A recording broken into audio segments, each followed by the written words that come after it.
Dan kita ini miliknya Allah Subhanahu Wa Taala, dan semua yang ada ini adalah miliknya Allah Subhanahu Wa Taala. Inna lillahi wa inna ilaihi raji'un. Itu yang kita selalu ingatkan. Kita ini semuanya dari Allah dan kita akan kembali kepada Allah Subhanahu Wa Taala. Tapi kembali itu membawa tanggungjawab. Semua kita akan berdiri di hadapan Allah Subhanahu Wa Taala. Sanggupkah kita nanti untuk ditanya di hadapan Allah Subhanahu Wa Taala dengan soalan-soalan yang tak mampu ketika itu kita elakkan, khususnya daripada pertanyaan-pertanyaan sejauh manakah kita ini benar-benar menghambakan diri kepada Allah Subhanahu Wa Taala, sedangkan kita makan dari rezeki yang dikurniakan oleh Allah. Kita mengambil banyak daripada nikmat-nikmat yang dikurniakan oleh Allah. Semua peruntukan itu habis kita gunakan, tapi ke mana arahnya akan ditanya oleh Allah Subhanahu Wa Taala. Dan tanggungjawab ini adalah berat, kerana tanggungjawab ini adalah tanggungjawab yang menentukan wa imma kita mendapat rahmat atau murkanya Allah Subhanahu Wa Taala. A'udzu billahi minasyaitonir rajim. Yang dimuliakan pengerusi Ahli Jabatan Kuasa Surah Fathul Rahman, imam, para petugas, para penduduk, hadirin hadirat yang dirahmati oleh Allah Subhanahu Wa Taala. Kita berdoa kepada Allah dengan berkat majlis ilmu dan tazkirah yang merupakan salah satu dari sebab dan tempat yang mustajab da'awat. Mudah-mudahan Allah Subhanahu Wa Taala sentiasa merahmati kepada kita dan memberikan keberkatan kepada umur kita, dilindungi oleh Allah dan dijaga daripada wabak dan balak, serta diberikan kepada kita kebahagiaan di dunia dan juga di akhirat. Amin, Allahumma amin. Kita bersyukur kepada Allah dengan nikmat dapat untuk duduk bersama di dalam majlis zikir atau majlis ilmu di saat yang istimewa, iaitu di antara Maghrib dan Isya, yang merupakan waktu yang cukup berharga, sehingga disebutkan ketika mana ditafsirkan firman Allah Subhanahu Wa Taala, tatajafa junubuhum 'anil madaji' yad'una rabbahum bil yad'una rabbahum khaufan wa tama'an wa mimma razaqnahum yunfiqun, dalam surah Alif Lam Mim Sajdah. Mereka mengangkat rusuk atau lambung mereka dari pembaringan untuk berdoa, bermunajat, memohon kepada Tuhan mereka, yakni Allah Subhanahu Wa Taala, khaufan wa tama'an, dalam keadaan takut dan berharap, dan daripada sebahagian dari harta yang rezeki yang kami kurniakan mereka infakkan di jalan Allah Subhanahu Wa Taala. Ditafsirkan di atas tafsir daripada ayat tersebut adalah mereka sanggup untuk mengangkat akan diri mereka daripada berehat dan baring setelah penat bekerja di waktu siang, adalah di antara waktu Maghrib dan Isya, yang menjadi adat kebiasaan orang-orang Arab pada waktu dulu. Mereka di antara waktu Maghrib dan Isya ini adalah waktu mereka tidur atau berehat. Tapi kerana besarnya fadilat waktu ini yang disebutkan oleh Nabi SAW, mereka sanggup ketika itu meninggalkan tempat baring mereka untuk mereka isi dengan zikrullah, dengan ilmu, dengan ibadah kepada Allah Subhanahu Wa Taala. Oleh kerana itu dalam Sahih Bukhari diriwayatkan Nabi pernah salat sunat di antara Maghrib dan Isya itu dengan membaca surah Al-Baqarah untuk memenuhkan akan waktu di antara Maghrib dan Isya ini dengan amal ibadah. Maka alhamdulillah, ketika mana waktu yang disebutkan dengan waktu prima atau prime time ini, kita isi dengan ilmu, kita isi dengan peringatan-peringatan. Mudah-mudahan dianya memberi manfaat kepada kita, sebagaimana Allah berfirman, fadzakir fa inna dzikra tanfa'ul mu'minin. Dan berikanlah peringatan, kerana peringatan itu akan bermanfaat kepada orang-orang yang beriman. Tuan-puan rahmati oleh Allah Subhanahu Wa Taala, Satu hari ketika Nabi SAW duduk dengan para ashabah, Nabi tiba-tiba menyatakan yatakarabuz zaman. Nabi mengatakan waktu semakin dekat, kata Nabi. Waktu semakin hampir, waktu semakin singkat, Nabi mengatakan. Wa yankusul amal, sedangkan amal itu akan semakin berkurang. Wa yulqal syuh, dan akan dilemparkan dalam hati manusia ini banyak sifat kedekut dan bakhil yang keterlaluan. Wa yakthurul haraj, dan banyak berlakunya pembunuhan, kata baginda Rasulullah SAW. Ada 4 perkara yang disebutkan oleh Nabi. Yang pertama, yatagarabus zaman, yakni waktu itu akan semakin singkat. Maksud waktu semakin singkat adalah tak terasa waktu berlalu, sehingga sedar-sedar kita sudah pun hampir Ramadan. Begitu zaman yang Nabi mengatakan yatakarab, dianya terasa sangat singkat. Salah satu dari sebabnya adalah kerana waktu itu banyak digunakan dengan perkara yang lawa dan lalai, sehingga dibazirkan masa itu sehingga tak terasa kehilangannya dan tak terasa berharganya waktu itu, sehingga merasakan waktu itu singkat, bahkan tak sempat untuk melakukan daripada ibadah dan amal soleh. Oleh kerana itu Nabi susulkan dengan mengatakan wa yankusul amal, dan amal itu akan semakin berkurang. Orang yang beramal soleh, bahkan orang yang melakukan amal kewajipan pun dah semakin kurang. Subhanallah.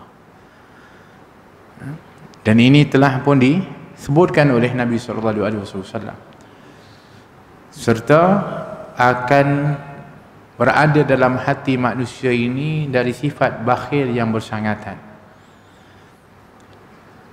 Oleh kerana itu kita melihat kenapa umat Islam tidak dapat untuk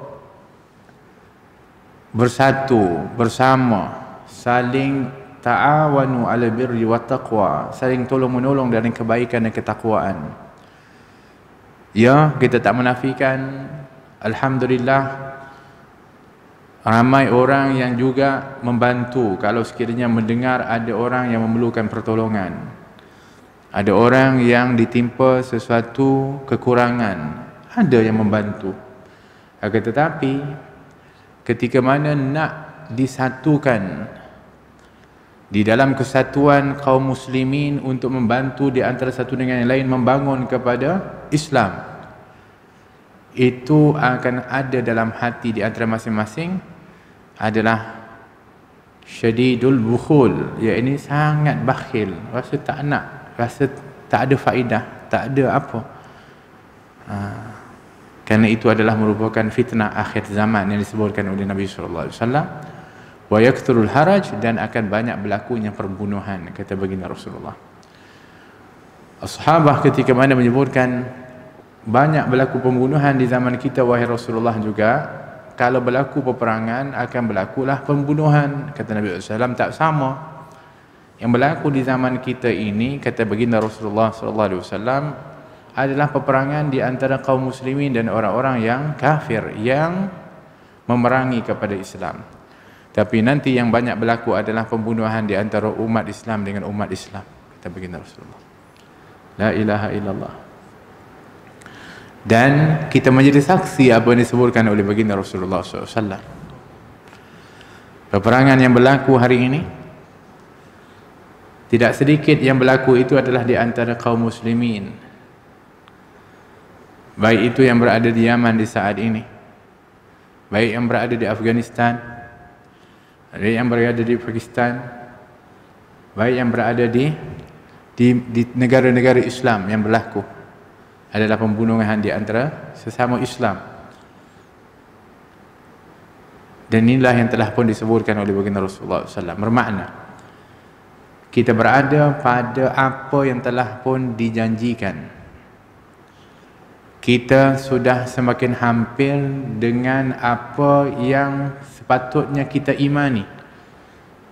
yaitu al-iman bil yaumil akhir, beriman kepada hari akhirat yang permulaannya akan berlaku adalah kiamat, yaitu berakhirnya daripada kehidupan dunia ini dan kita akan berpindah nantinya kepada alam akhirat. Soalannya adalah, apakah kita sudah bersedia untuk menghadapinya? Sudahkah kita ini layak untuk menjadi ahlul akhirah yang sejahtera dan selamat? Sudahkah kita menepati kepada syarat-syarat untuk kita kembali kepada Allah Subhanahu wa taala? Ini soalan yang sepatutnya sentiasa kita tanya kepada diri kita. Sudahkah benar hati kita ini adalah hati yang sejahtera, yang disebutkan dengan qalbun salim, yang menjadi syarat seorang itu akan selamat apabila mereka menghadap kepada Allah. Ketika mana Allah berfirman, yauma la yanfa'u malun wala banun illa man atallaha biqalbin salim, hari yang tak ada manfaat harta dan anak kecuali mereka yang datang kepada Allah dengan hati yang sejahtera. Sudah sejahterakah hati kita? Itu soalannya. Sudahkah terobat penyakit sombong yang ada pada diri kita, yang mana pernah tak kita memandang orang lain dengan pandangan hina atau merendahkan, merasa kita lebih baik, kita better than others? Kalau ada seperti itu, bermakna kita belum lagi disebutkan hati kita adalah hati yang sejahtera. Bagaimana dengan hasad dengki kita kepada orang lain? Tak selesa ketika seseorang itu diberikan kesenangan, ditimpakan dengan kekurnia dari Allah Subhanahu wa taala. Tak berampu selesa hati kita, bermakna kita ada penyakit hasad. Macam mana kita nak kembali kepada Allah Subhanahu wa taala? Bagaimana kita menghadapi daripada ujian Allah? Sudahkah benar kita rida kepada apa saja yang Allah Subhanahu wa taala takdirkan kepada kita ketika ditimpakan kepada kita? Kerana ini semua adalah merupakan daripada syarat untuk kita kembali kepada Allah dengan qalbun salim, dengan hati yang sejahtera. Sudahkah cukup amal kita untuk melayakkan kita meraih rahmat Allah Subhanahu wa taala? Sudahkah benar ikhlas amal kita? Kerana sebanyak mana pun kamu beramal, yang hanya diterima oleh Allah adalah amal yang ikhlas. La ilaha illallah, itu pun kita masih lagi sebenarnya struggle untuk nak pastikan amal-amal kita diterima oleh Allah Subhanahu wa taala. Bukankah sepatutnya kita adalah orang yang paling takut, bimbang? Bukankah sepatutnya kita menjadi orang yang paling risau akan nasib kita nanti di akhirat? Tapi yang lebih menghairankan, yang lebih risau akan keadaan di akhirat itu adalah Nabi Muhammad SAW. Walaupun kedudukan Nabi itu terjamin, walaupun baginda Rasulullah SAW disebutkan mempunyai kedudukan yang paling utama di sisi Allah Subhanahu wa taala, akan tetapi Nabi mengatakan, inilah akhsyakum, ini aku adalah orang yang paling takut kepada Allah. Inilah akhsyakum lillah, aku adalah orang yang paling takut kepada Allah Subhanahu wa taala. Sepatutnya kita yang lebih takut, kerana kita tak ada jaminan pun, tak tahu apa nasib kita nanti di akhirat. Kalau kita timbang sendiri pun amal kita di saat ini, pun kita tahu betapa jauhnya lagi kita ini untuk mendapatkan daripada kurnia Allah Subhanahu wa taala. Maka ini adalah merupakan daripada perkara yang selalu sepatutnya menjadi suatu renungan dan muhasabah kepada kita. Oleh kerana itu, dalam sebuah hadis baginda Rasulullah SAW ketika menasihatkan sahabatnya yang dikasihi Abu Dzar Al-Ghifari, Nabi SAW mengatakan, Ya Abu Dzar, jaddidis safinah fa innal bahra al-amiq. Wahai Abu Dzar, perbaikilah, perbaharuilah kapalmu, kerana sesungguhnya lautan itu dalam. Lautan mana yang dalam? Lautan dunia. Yang kamu mesti ada kapal yang tersedia untuk kamu naik di atasnya supaya kamu tak tenggelam dan juga menjadi orang yang lemas di dalam kehidupan dunia yang penuh dengan cabaran ini. Maka hendaklah kamu sentiasa memperbaharui dan memperbaiki kepada kapalmu. Yakni sentiasa membina daripada amal kebaikan dan juga daripada amal soleh, kerana itu adalah merupakan kapal yang kamu akan perlu ada ketika mana menghadapi daripada dugaan yang penuh dengan cabaran di dalam kehidupan ini. Fa innal bahrul amik, lautan ini dalam, kata baginda Rasulullah SAW, yang kalau kamu tak ada kapal, kamu akan tenggelam di dalamnya. Ataupun kamu ada kapal tapi kapal kamu tu rosak, kamu juga akan tenggelam. Maka hendaklah kamu sentiasa perbaiki, cantikkan, elokkan, pelihara, jaga kapalmu, yakni agamamu, amal solehmu. Ini yang kamu kena jaga ketika dalam kehidupan ini. Wala tukthirul haml, ataupun dalam riwayat wa kathiril alhamd wa kathiril zat fa inna safar tawil, perbanyakkan kamu itu bekal kerana perjalanan kamu itu panjang. Bila nanti ketika mana kamu meninggal dunia, perjalanan kamu untuk kamu itu sampai kepada kesudahannya itu panjang. Di dalam kubur panjang, lama. Di mahsyar, la ilaha illallah, ribuan tahun.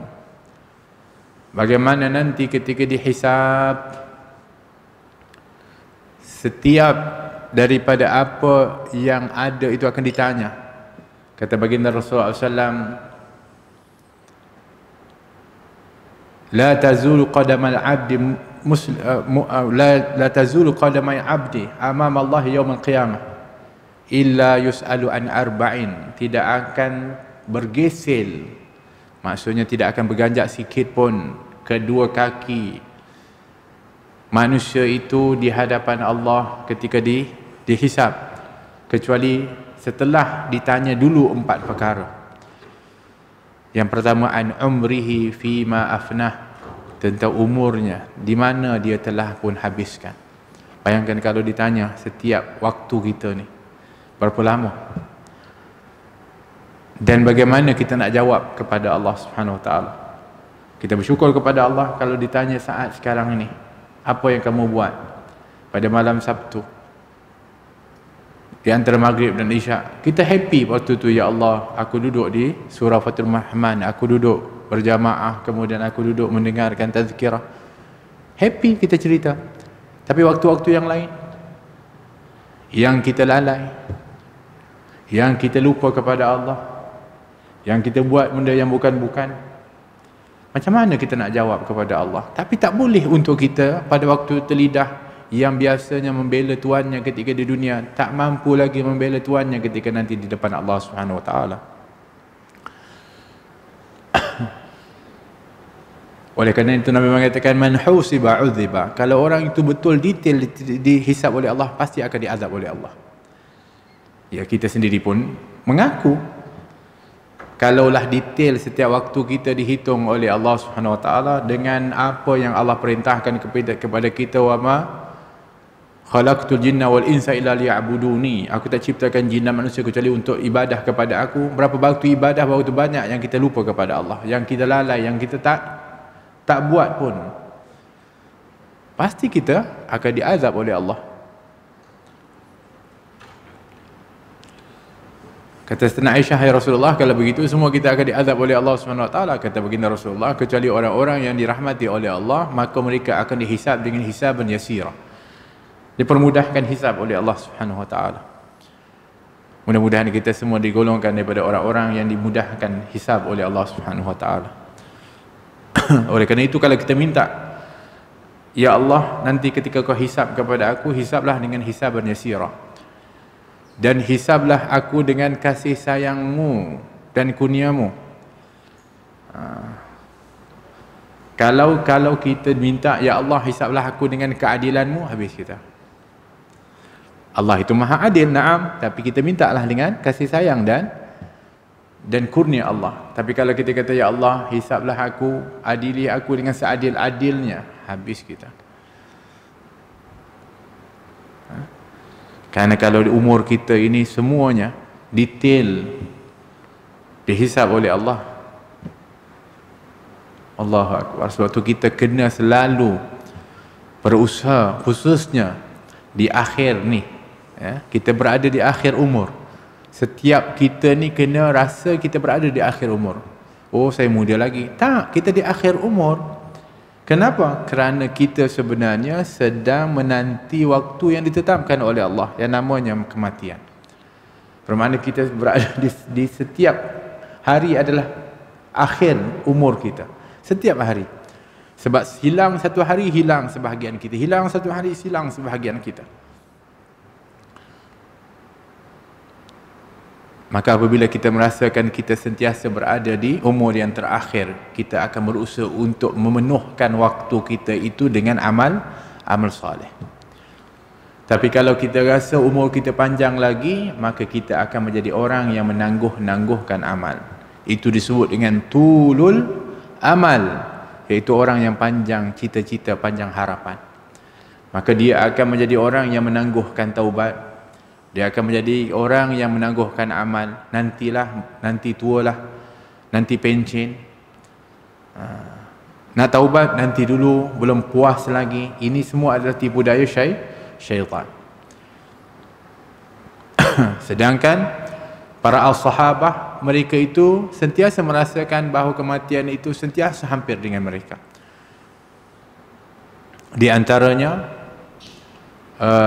seorang pemuda bernama Harithah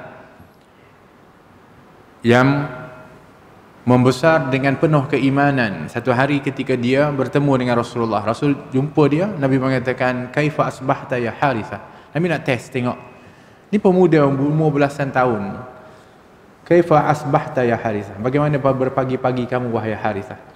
Dia mengatakan, aku berpagi-pagi dengan keimanan kepada Allah Subhanahu wa taala, dengan keimanan yang benar. Nabi SAW mengatakan apa?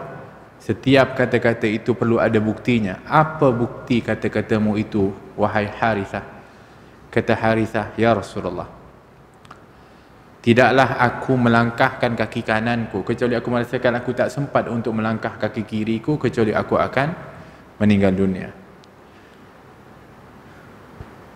Dan tidaklah berbeza pada pandanganku itu di antara emas dan juga bata. Tak sebeza, semua sama.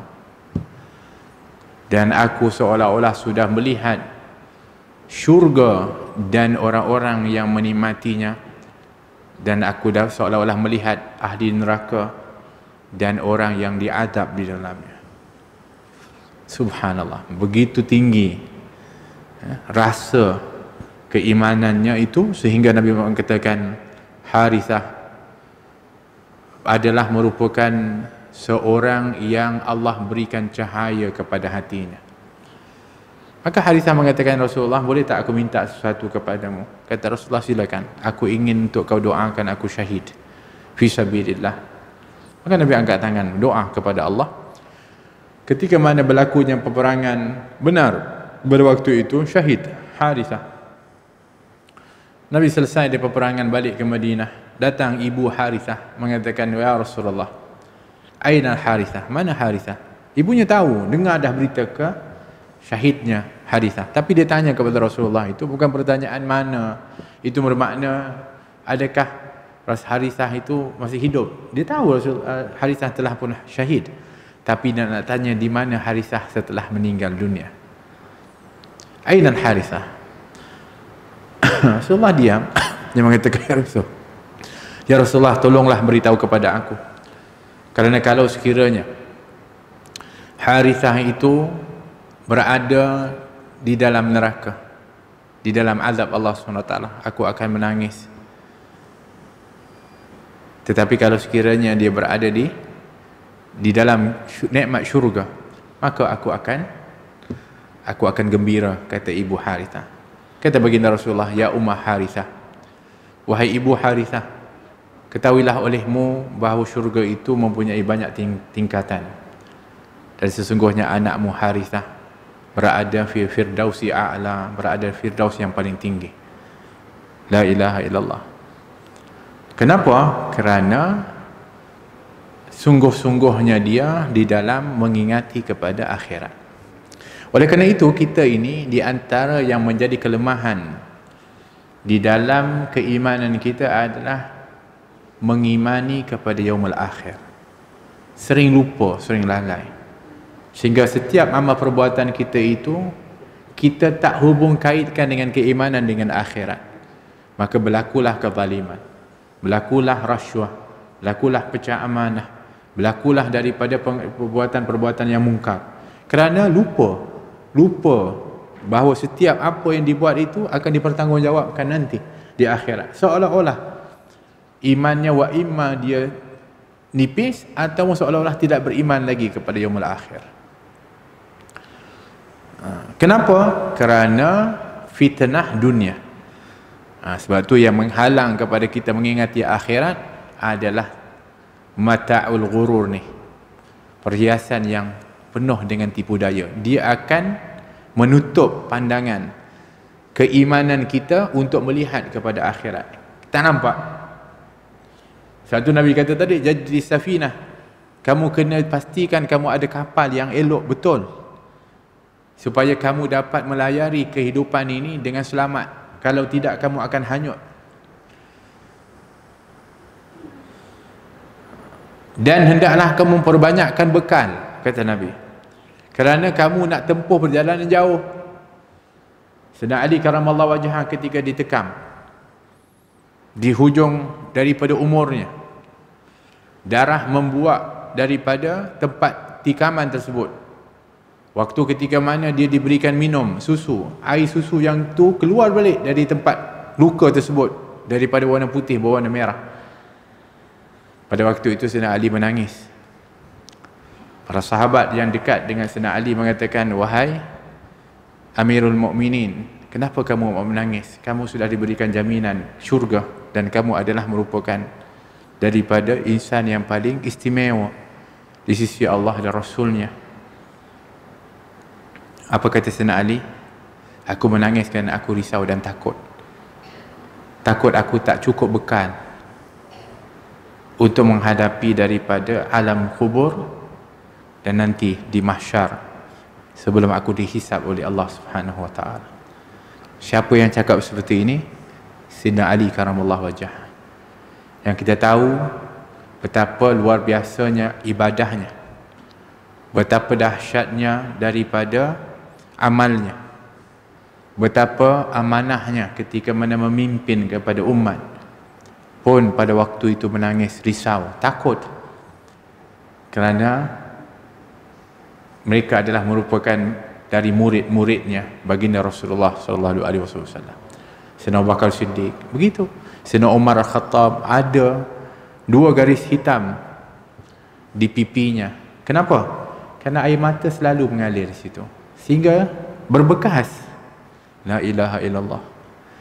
Tak sibuk nak cari krim untuk nak hilangkan tanda di wajah, tak. Yang dia risau kalau tak ada air mata yang mengalir, itu yang risau.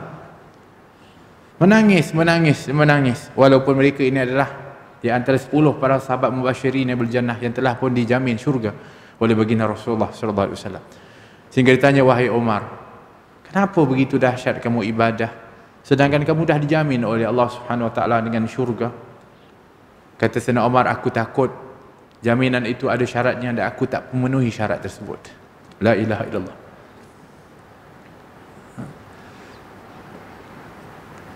Kerana mereka ini mendengar Nabi mengatakan, lau ta'lamuna ma a'lam la dhahiktum qalilan wa la bakaitum katsira. Mereka dengar yang itu. Sebab Nabi satu ketika berjalan Dia tengok sahabat, ialah manusia biar kita seronok-seronok. Tiba-tiba adalah sedikit ketika itu ketawa-ketawa yang ada kepada sahabat. Nabi juga ada kalanya duduk dengan para sahabat, ada kalanya sahabat-sahabat cerita-cerita zaman-zaman dulu, kenang-kenangan. Kadang-kadang Nabi senyum mendengar, walaupun Nabi kadang-kadang tak campur pun. Asalkan jangan cerita yang bukan-bukan. Tapi kadang-kadang kalau Nabi tengok berlebihan, pernah Nabi tengok berlebihan, ketawa, maka Nabi duduk bersama dengan mereka. Kemudian Nabi mengatakan, "Lau ta'lamuna ma a'lam, la dhahiktum qalilan wa la baqaitum katsira." Kalau kamu tahu apa yang aku tahu, kamu akan sedikit ketawa dan banyak menangis. Terus ketika itu para sahabat menangis semuanya. Semenjak dari itu kata para sahabat, kami ketika mana ada perkara-perkara yang melucukan pun, kami akan berusaha untuk tidak ketawa lagi. Setelah apa yang disebutkan oleh baginda Rasulullah SAW. Kalau kamu tahu, kalau kamu ada ilmu, kalau kamu nampak apa yang aku tahu, kamu akan sedikit ketawa dan banyak menangis, kata baginda Rasulullah SAW. Dan sebab itulah keluarlah tokoh seperti Sayyidina Abu Bakar Siddiq, yang tidak akan dia membaca Al-Quran kecuali akan menangis. Keluarlah tokoh seperti Umar Al-Khattab radhiyallahu anhu, yang air matanya sentiasa mengalir sehingga berbekas pipinya. Keluarlah daripada madrasah itu Sayyidina Uthman bin Affan, yang tidak dia melalui kubur kecuali menangis. Melihat kubur takut, kerana ini adalah penentu nanti keadaan kita di akhirat. Penentuannya adalah di dalam kubur. Lahirlah Sayyidina Ali karamallahu wajhah, yang setiap malam akan merintih dan menangis, memegang jaggutnya, "Ya Ali, ya Ali, wahai Ali, kenapa kau buat begini? Ya Ali, wahai Ali." Bahkan mengatakan, "Wahai dunia, talaqtuki thalatha, wahai dunia, aku talak 3 kepada kamu." Sampai begitu mereka cuba berusaha menyelamatkan diri mereka dari tipu daya dunia, sedangkan pada waktu mereka hidup dalam keadaan yang sangat sederhana. Ini cabaran zaman kita, dunia melimpahan di depan kita. Itu yang dibimbangi oleh baginda Rasulullah. "Inilah akhsha alaikumul faqra." Aku tak takut kamu itu fakir, kata baginda Rasulullah. Yang aku bimbang adalah kamu itu dibentangkan dunia, seperti mana umat dulu dibentangkan kepada mereka dunia. Fatatanafasuha. Kamu akan berlumba-lumba, bersaing, bahkan akan saling jatuh-menjatuhkan, bahkan boleh sampai berbunuhan demi untuk mendapatkan daripada dunia. Kama tanafasuha, seperti umat dulu, begitulah perangai mereka sama. Maka kamu akan binasa, dibinasakan oleh dunia seperti mana mereka juga dibinasakan dulu, kata baginda Rasulullah SAW. La ilaha illallah. Jadi ini adalah apa yang sepatutnya kita lihat. Kata Nabi yang kedua, perbanyakkanlah kamu bekal, kerana perjalanan kamu ni jauh, kamu akan tempuh. Yang ketiganya Nabi mengatakan, tetapi janganlah menanggung beban yang banyak di belakangmu, kerana rintangan yang kamu nak lalui dalam perjalanan itu adalah sangat susah. Kalau tentera, dia ada halangan-halangan, dia kena pikul beg semakin berat, semakin susah dia nak lompat, dia nak ada.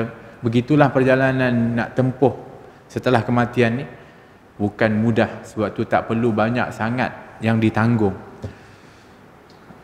Apa dia maksudnya? Ialah perkara yang tak perlu, perkara yang bukan-bukan ni, jangan dibebankan kepada kita. Bahkan duniawi ni tak perlu banyak sebenarnya untuk kita nak himpun dan kumpul. Itu semuanya akan membebankan kita untuk kita menempuh perjalanan yang berliku itu.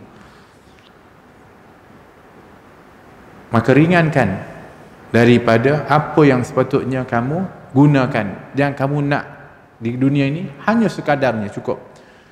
Tapi bekal, iaitu yang sepatut bekal itu mesti ada. Bekalnya apa? Amal. Bekalnya takwa. Fatazawwadu fa inna khairuz zadi taqwa.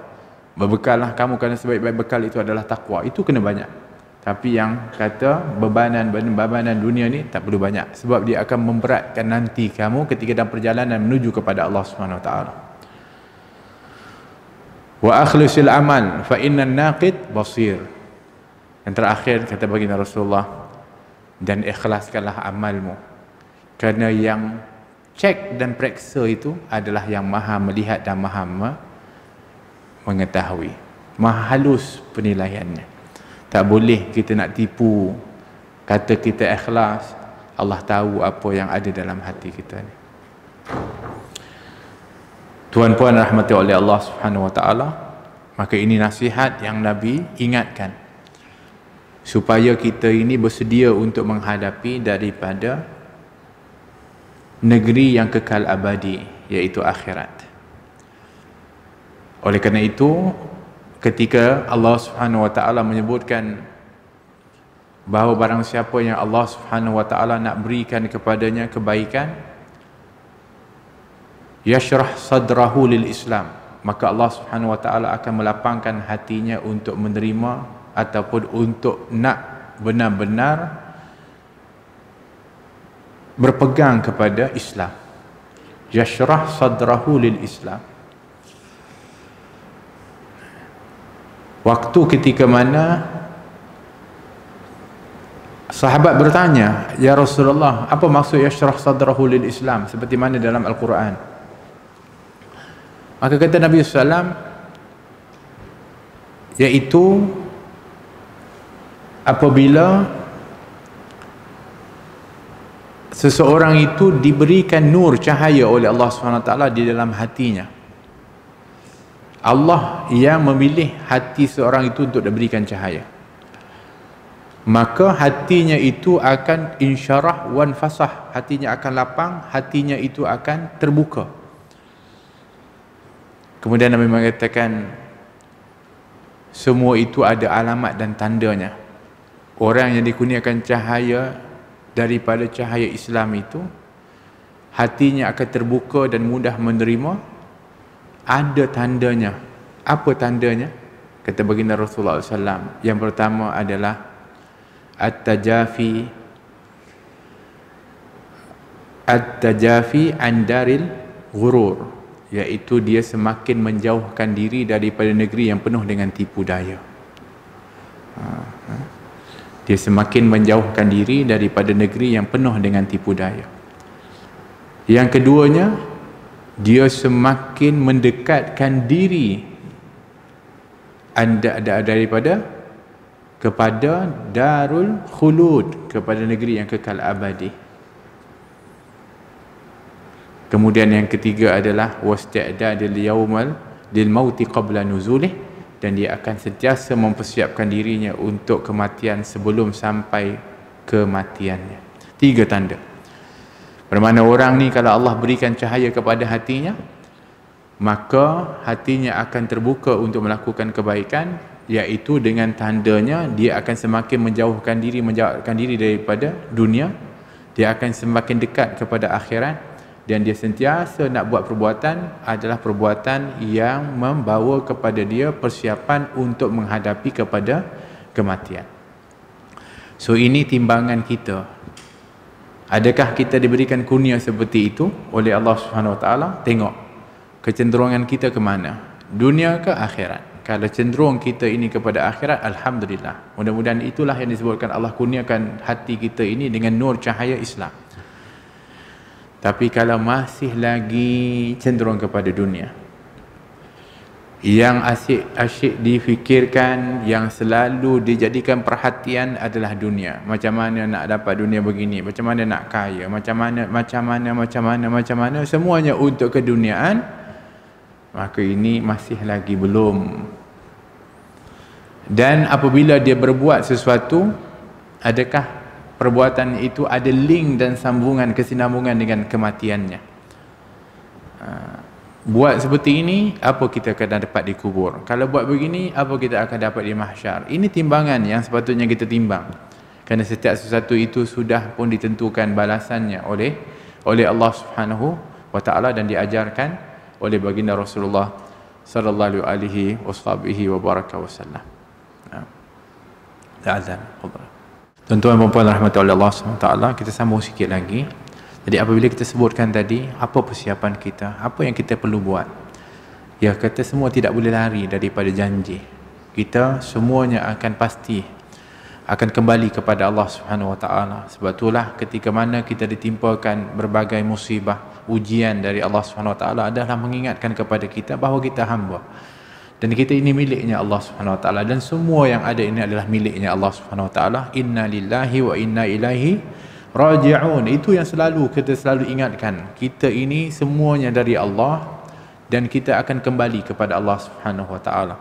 Tapi kembali itu membawa tanggungjawab. Semua kita akan berdiri di hadapan Allah Subhanahu Wa Taala. Sanggupkah kita nanti untuk ditanya di hadapan Allah Subhanahu Wa Taala dengan soalan-soalan yang tak mampu ketika itu kita elakkan, khususnya daripada pertanyaan-pertanyaan sejauh manakah kita ini benar-benar menghambakan diri kepada Allah Subhanahu Wa Taala.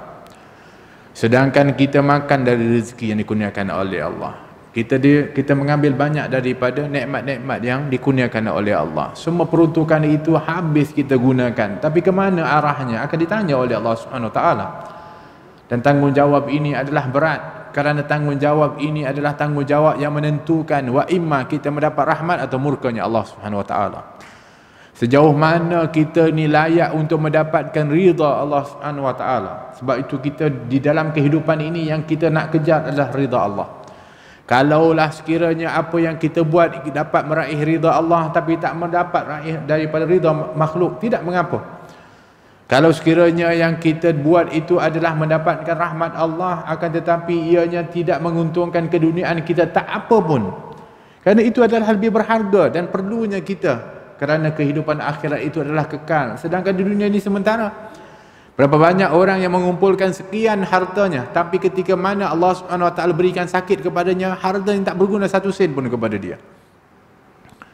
Ada orang yang hartanya itu tak habis dimakan 7 keturunan pun, tapi dia nak makan pun tak boleh. Bayangkan, dia nak makan pun tak boleh, terpaksa masuk air, terpaksa itu, tak boleh makan. La ilaha illallah. Apa nilai dunia ini kalau seperti itu? Ada orang yang memiliki daripada kemasyhuran tapi tak pernah merasa tenang. Tidurnya tak boleh lena, tak merasa tenang dalam kehidupannya. Ibrahim Adham ketika mana dia berada dalam kedudukan yang hebat. Dia ni bukan orang biasa, orang yang mempunyai kedudukan. Ibrahim Adham asalnya anak kepada orang yang berharta, mempunyai istana di tempat yang cukup hebat.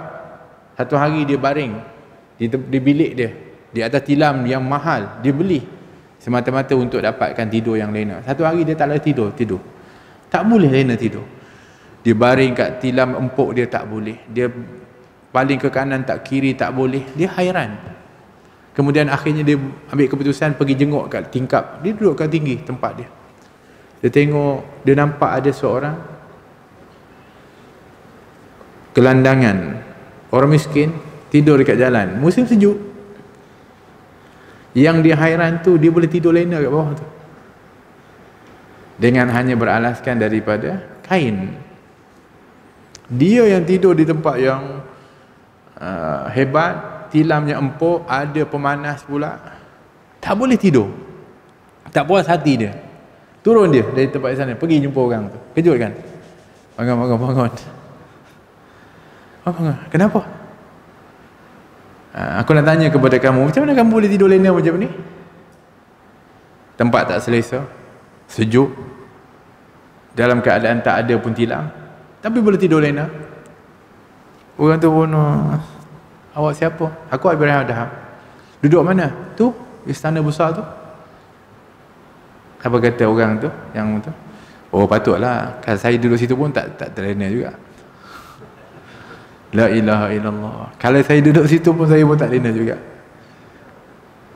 Subhanallah. Kita selalu ditipu. Oh, kalau kita dalam ni, kita ada ni, kita akan bahagia. Kalau kita ada dunia ni, kita kaya, kita akan jaya. Kita ditipu. Sedangkan ketenangan, kebahagiaan, keberkatan itu bukannya dunia, tapi itu anugerah dari Allah Subhanahu Wa Taala. Yang Allah telah pun letakkan syarat-syaratnya untuk kamu mendapatkan kebahagiaan, sudah ditunjukkan oleh Nabi SAW. Bahkan Allah sebut dalam Al-Quran, qad aflahal mu'minun. Kamu nak berjaya, kamu nak bahagia, orang beriman, ada syaratnya. alladzina hum fi salatihim khashi'un. Orang yang dalam solatnya khusyuk, berbahagia. Orang yang berpaling daripada perkara-perkara yang lara, anil lagwi mu'ridun, daripada perkara lara dia berpaling. Ini yang kita pula nak tenang, kita pergi tengok benda lara. Apa ya? Oh, saya nak happy, saya tengok lawak. Saya nak itu, saya tengok cerita. Untuk apa? Saya rasa happy, saya rasa bahagia. Tipu. Sepatutnya dia berpaling daripada itu, baru dia bahagia. Orang yang tunaikan zakat,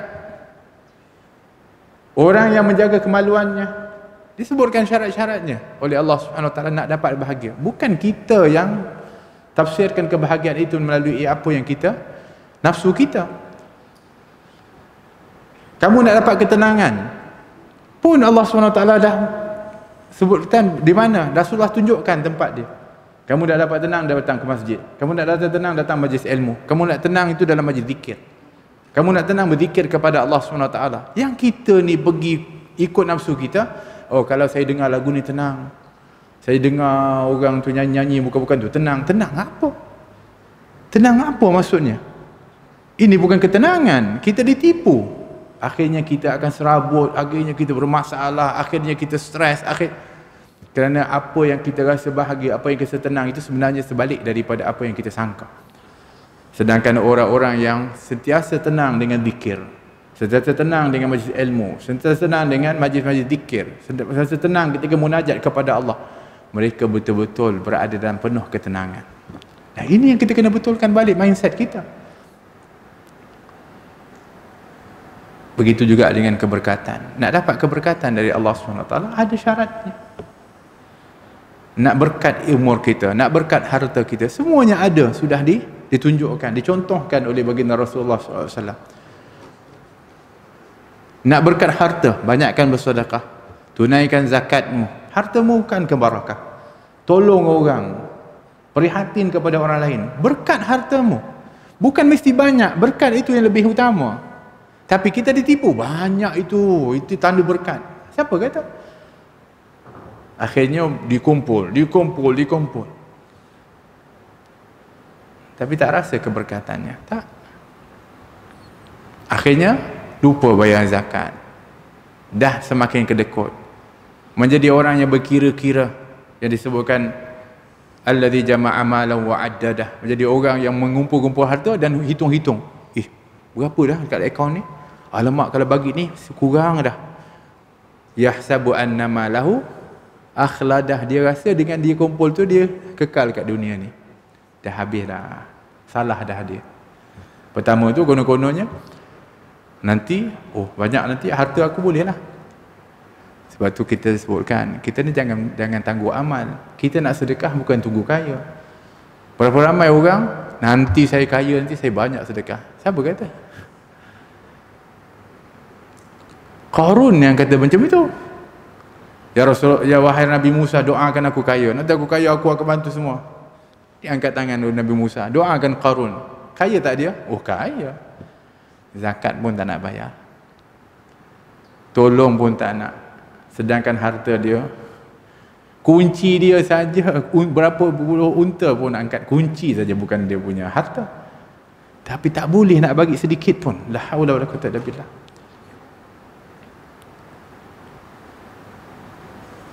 Kalau tak ada keberkatan dalam hartanya. Begitu kalau kita nak berkat dalam umur.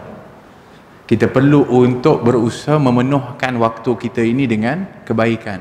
Baru ada keberkatan umur kita. Tak jumpa orang kecuali senyum, beri salam. Kemudian kalau duduk dengan keluarga kita, jadi orang yang baik di dalam keluarga kita. Selalu berhubungan baik dengan jiran baik. Kita buat baik dengan orang ni, berkat waktu kita. Masya Allah. Kita pun seronok hidup.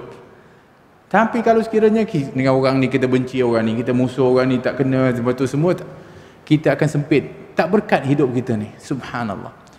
Sebab tu yang melahirkan keberkatan dalam kehidupan kita adalah akhlak. Wa khaliqin nasi bi khuluqin hasan, kata baginda Rasulullah. Berakhlaklah kepada manusia itu dengan akhlak yang mulia dan baik. Maka kamu akan dapat keberkatan kehidupan kamu itu. Kamu akan bahagia. Dan akhlak itu sudah pun dicontohkan oleh baginda Rasulullah sallallahu alaihi wasallam. Maka kita kena contoh kepada Nabi SAW. Tuan-puan rahmati oleh Allah, maka inilah yang perlu untuk kita sentiasa cuba berusaha untuk nak bersedia memenuhkan waktu-waktu baki hidup kita ini. Kerana kita semakin hampir untuk kembali kepada Allah Subhanahu Wa Taala. Bukan jumlah atau nombor, itu bukan penentu kepada umur kita. Bukan nombor, tapi adalah ketetapan yang Allah tetapkan. Dan kita tak tahu apa ketetapan Allah. Adakah tua? Adakah muda? Adakah sekarang? Ataupun esok lusa? Semua itu dalam rahasianya Allah SWT. Bukan itu yang menjadi perkiraan kita, tapi berkira-kiralah kita berapakah banyak amal yang telah kita lakukan. Kerana inilah sebenarnya yang akan menjadikan kita ini orang yang bersedia untuk menghadapinya. Dan kalau tuan-tuan dan puan-puan buat di sekarang ini, terus buat kebaikan, maka itu mudah-mudahan menjadi tanda bahawa Allah nak berikan kepada kita husnul khatimah.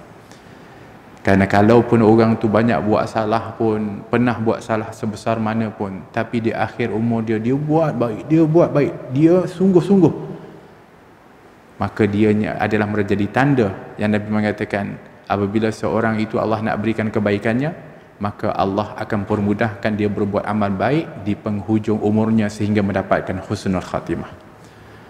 So kita berpeluang untuk mendapatkannya apabila kita sekarang ini mempergiatkan daripada amal ibadah dan amal soleh, yang tak tahu bila nanti kita mati. InsyaAllah kalau kita mati, kita akan mendapatkan husnul khatimah. Dan kita berdoa kepada Allah Subhanahu, mudah-mudahan Allah sentiasa membantu kepada kita dan menolong kita untuk melakukan daripada amal-amal kebaikan dan amal soleh. Allahumma a'inna ala dzikrika wa syukrika wa husni ibadatik ya rabbal alamin. Fanzur ilaina wasqina ka'sal hana washfi wa'afi ajilan mardana waqdi lana al-hajati wahsin khatmana 'inda al-mamati wa aslihan uqbana ya rabbi wajma'na wa ahbaban lana fi darikal firdausi ya rajwana ya rabbal alamin. Ya rahman, berkati umur kami ya Allah, berkati daripada masa kami ya Allah, rahmati kepada kami dan keluarga kami ya rabbal alamin. Ya Allah, berikan kebaikan kepada kedua orang tua kami yang berjasa dalam kehidupan kami. Jagalah anak-anak kami ya Allah, jadikan mereka saleh dan salihah di dunia dan juga di akhirat ya rabbal alamin. Ya Allah, jadikanlah para jamaah kami jamaah yang sentiasa terkumpul dalam kebaikan, yang mengajak kepada kebaikan, yang sentiasa suka kepada kebaikan. Dan ya Allah, kumpulkan kami dengan mereka di dalam kebaikan, dan nanti di tempat-tempat yang baik, dan khususnya nanti dikumpulkan di akhirat di tempat yang terbaik bersama insan yang terbaik, Nabi Muhammad sallallahu alaihi wasallam. Ya rabbal alamin, selamatkan kami semua ya Allah ketika menjadi ashabul kubur. Ya Allah, lapangkan kubur kami, cahayakan kubur kami ya Allah ketika mana banyaknya kubur-kubur yang gelap dan sempit. Ya Rahman Rahim, lapangkan kubur kami dan cahayakan kubur kami. Ya Allah, jadikan kubur kami taman-taman syurga-Mu ya Allah. Janganlah Kau jadikan kubur kami daripada lubang neraka ya Rabbal Alamin. Ya Allah, mahsyarkan kami di bawah liwal hamdi yang dipegang oleh Nabi Muhammad sallallahu alaihi wasallam. Janganlah Kau pisahkan seorang pun daripada kami ya Rabbal Alamin. Ya Allah, layakkan kami minum daripada telaga haud Nabi Muhammad sallallahu alaihi wasallam, syarbatan hani'atan mari'atan la nadma'u ba'daha abadah. Dan kalau kami minum, kami tak akan dahaga selama-lamanya ya Allah. Matahari semakin dekat waktu ketika di mahsyar, naungilah kami dengan naungan-Mu ya Allah. Pada hari tak ada naungan kecuali naungan-Mu ya Rabbal Alamin. Ya Allah, ketika kami dihisab-hisablah dengan hisaban yasirah, ataupun Kau pilihlah kami untuk tergolong dan golongan orang-orang yang masuk ke dalam syurga tanpa hisab ya Rabbal Alamin. Mantapkanlah kedua-dua kaki kami ya Allah melintasi sirat-Mu ya Allah. Janganlah ada seorang pun daripada kami tergelincir jatuh ke dalam neraka-Mu ya Rabbal Alamin. Tidak orang tua kami ya Allah, bukan anak-anak kami ya Allah, bukan orang-orang yang kami kasihi ya Allah. Selamatkan kami semua ke seberang sana untuk dikumpulkan dan dimasukkan ke dalam syurga bersama Nabi Muhammad sallallahu alaihi wasallam ya Rabbal Alamin. Rabbana atina fid dunya hasanah fil akhirati hasanah wa qina adzabannar. Wa sallallahu ala sayyidina Muhammad wa ala alihi wasallam. Alhamdulillahirabbil alamin wal afu minkum. Wassalamu alaikum warahmatullahi wabarakatuh.